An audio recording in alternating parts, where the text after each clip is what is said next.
Okay, it's part two.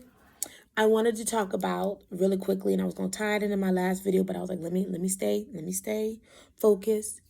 I see a lot of moms, stay-at-home mom routines, and they're very not militant, but they're just like, okay, I have a million and one chore charts and organization. And don't get me wrong, it's cool. But you don't always have to feel like if you're gonna be a stay-at-home mom, you gotta run your kids and your daily schedule like a damn business. Where is the luxury and the fun and freedom in that? And maybe because look, my tattoo says, yeah, there it is, a free spirit. I'm a little bit more laid back. And I know that when you have younger children, yeah, they need a feeding schedule, or maybe you're potty training, you need to do certain things around the clock and have a little bit of order. But feeling like you have to have laundry day and cleaning day and charts and all these things because that's the right thing to do and that's what you bring to the table to run your home, I would cut myself a little bit of slack. I would step back and challenge that unless it's just you're wired that way and then you enjoy those things, it doesn't have to be like a damn job. When hubby comes home, you've checked off all these things and everything is perfect and like every single week your days look the exact same and you have this like really anal way about going through things that are just like, I don't know, it's not very appealing to me. And I think that letting go of the pressure of feeling like even if you are a stay-at-home mom and you don't bring a dollar amount to the table, because we're stepping away from that, you also don't have to always be running around cooking and cleaning and putting and like working all day long because he's working all day long. Like relax, it's your home. It's supposed to be the place where you feel at ease, you have fun, you rest, you rejuvenate, and you enjoy your children's phases, and your home is just a safe space. You don't have to run it like it's a damn store. like it's a assembly line, an Amazon warehouse, with timing belts and like order, and I used to watch those kind of videos, and I used to aspire to that type of level of like productivity. But then I was like, no, me getting up and putting my face on and getting these kids a balanced meal, them reading throughout the day, them doing some type of activity, getting some fresh air, drinking some damn water is enough.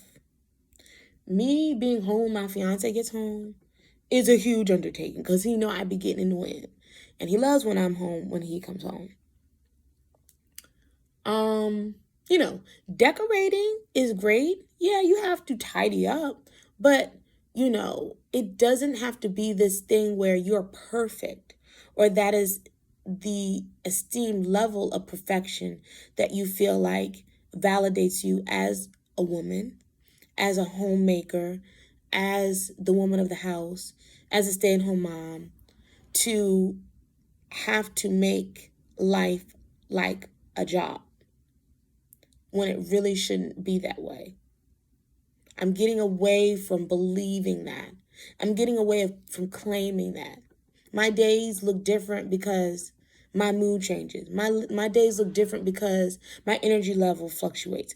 My days look different because I may just not feel like doing anything. My days fluctuate because sometimes we just spend the day at the pool, or we,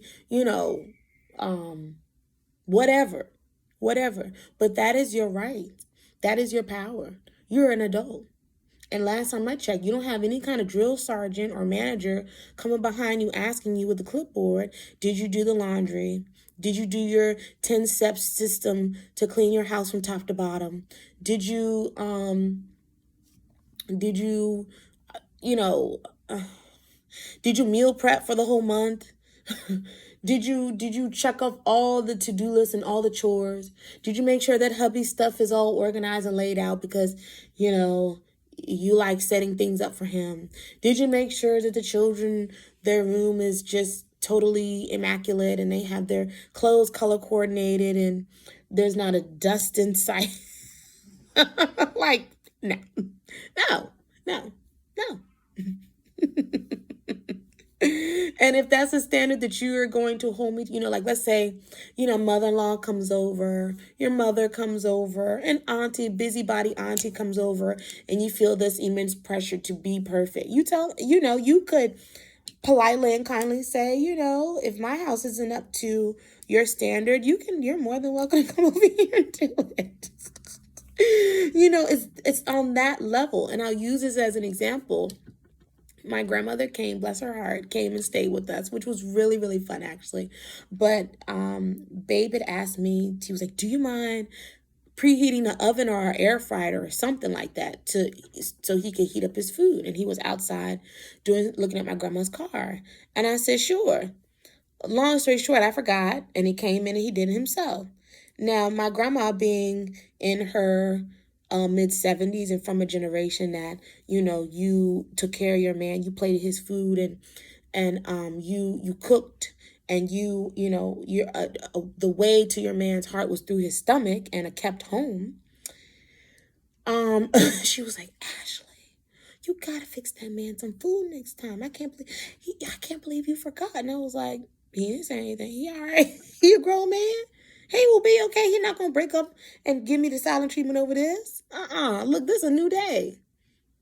I'm not wired that way. I wish he would, but that's just not how I roll. That's just not how I roll, and I'm not going to hell for it. And I'm not going to let that be a deal breaker. So it's all up to you. And you can and don't get me wrong, I know that there's, with younger children and multiple children and lots to do, organizer, a planner, some type of system or something helps. Absolutely. I write everything down. I've talked about my planners and my journals and all the things, all of that. I get it.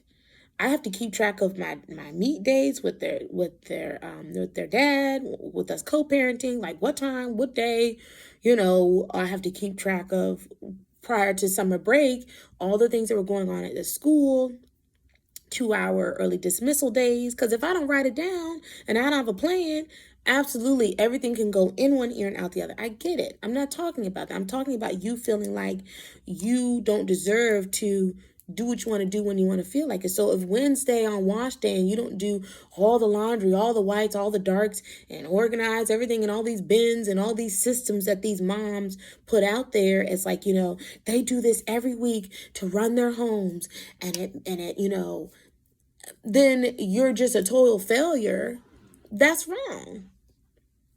And homeschoolers, I think it comes from homeschooling because moms have to keep up with the curriculum. Then they run their homes. Then they bake bread. Then they garden. Then they, volunteer to church. And then they, it's a lot to do, but it doesn't have to be all on you, and it doesn't have to be all at once.